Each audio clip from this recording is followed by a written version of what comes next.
So these are the multi-seeds. So they get one of those. And then after that, they get something called the egg protein.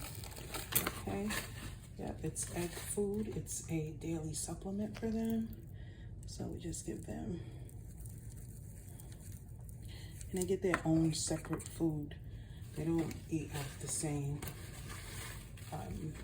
container, the same feeder. No, they get their own separate food. And then after that, as you can see, y'all are getting ready to see these guys eat really good. We give them a nice heaping teaspoon of these greens. Okay, it's called sunburst. Sunburst, leafy green herbs. So we put that on the top like that.